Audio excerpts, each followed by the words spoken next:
tudo bem? Vamos agora na nossa terceira aula da sequência sobre sagrado e profano. E hoje nós vamos entender um pouquinho mais as questões relacionadas aos calendários, né? A influência religiosa sobre os calendários. O que é um calendário?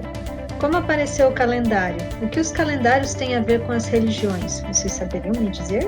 Vocês acham que tem alguma influência religiosa sobre a forma como a gente registra nossos dias, os nomes que a gente dá aos dias, às semanas, aos dias de semana, aos meses?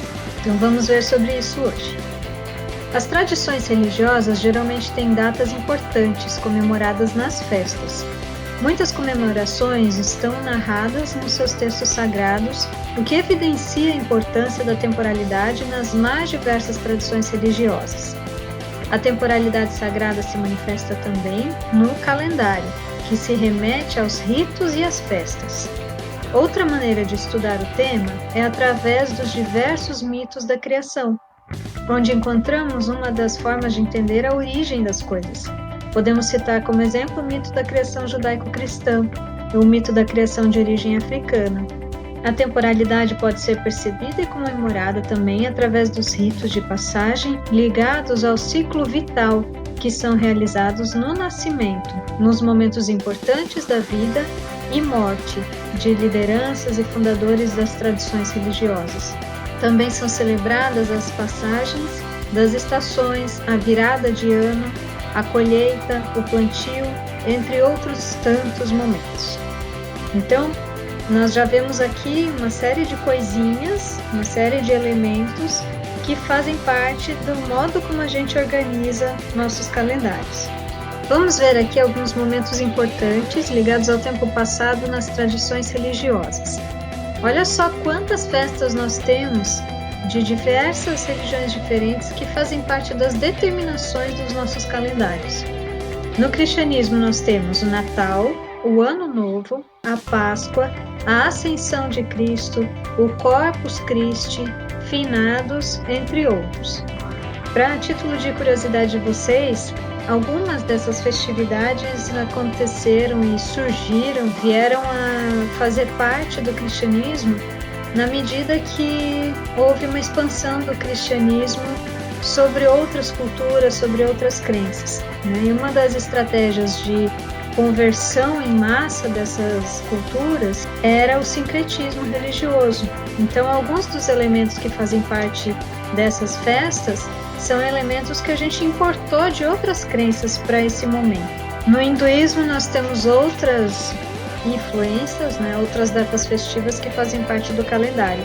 O Diwali, que é o Ano Novo, o Holi, que é a chegada da primavera, Kumbh Mela, que é um grande festival.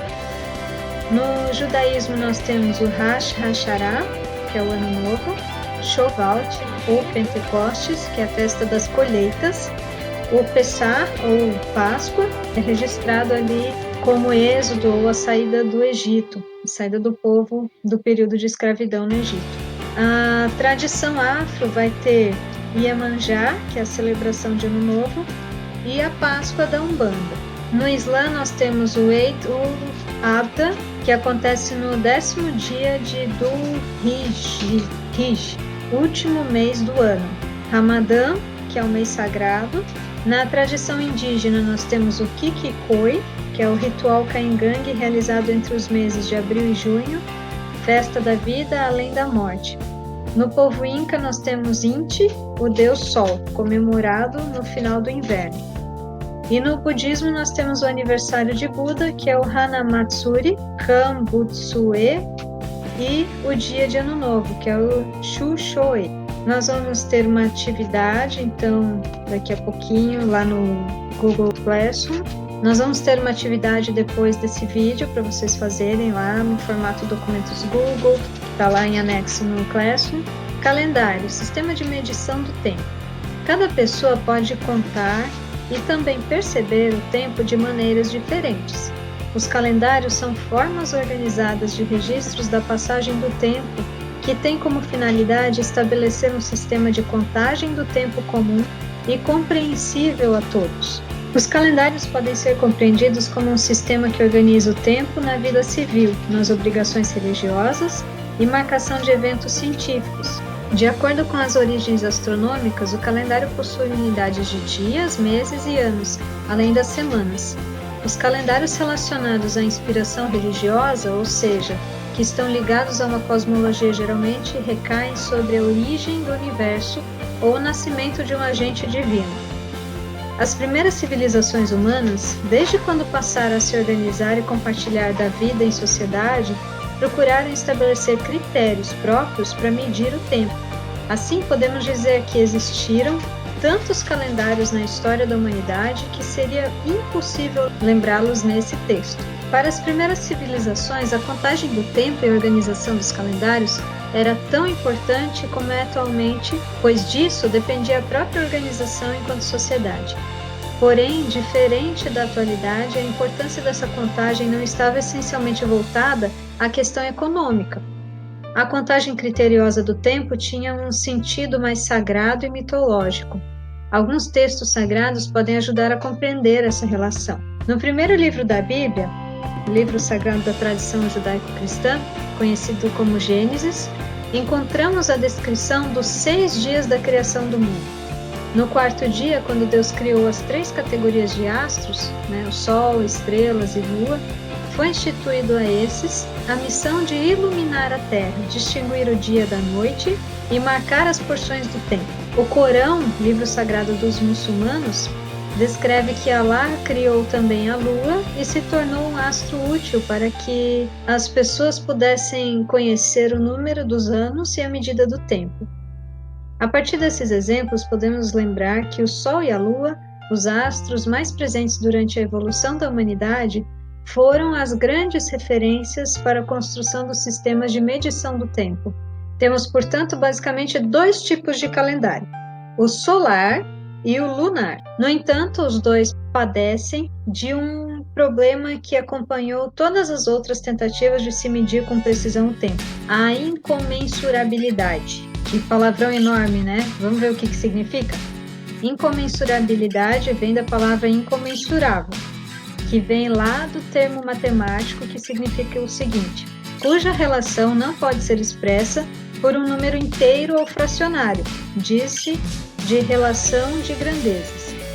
E daí, por extensão, a partir desse significado matemático, a gente pode dizer o seguinte, que incomensurável é aquilo que não pode ser medido ou avaliado em razão de sua ordem de grandeza ou de sua importância. Então é imenso, é infinito, é incomensurável. Chique, né? Ai, que chique, meu Deus. Saiba mais.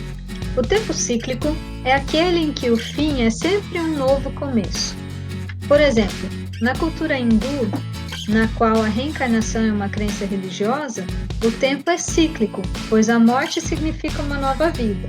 Então sempre volta. Para os iorubás, tudo o que acontece é repetição, pois já foi experimentado antes por outro ser humano, por outro antepassado ou pelos próprios orixás.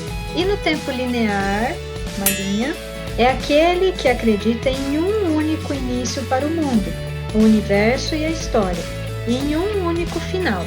Então tem um começo, um meio e um fim, e acabou. Por exemplo, a crença judaico-cristã. A grande diferença entre o tempo linear e o tempo cíclico é que, enquanto para o primeiro a história tem começo, meio e fim, para o segundo ela está sempre recomeçando. Então, gente, é isso por hoje. Nós vamos ter então atividade lá no Classroom. Façam atividade e depois entreguem, tá bom?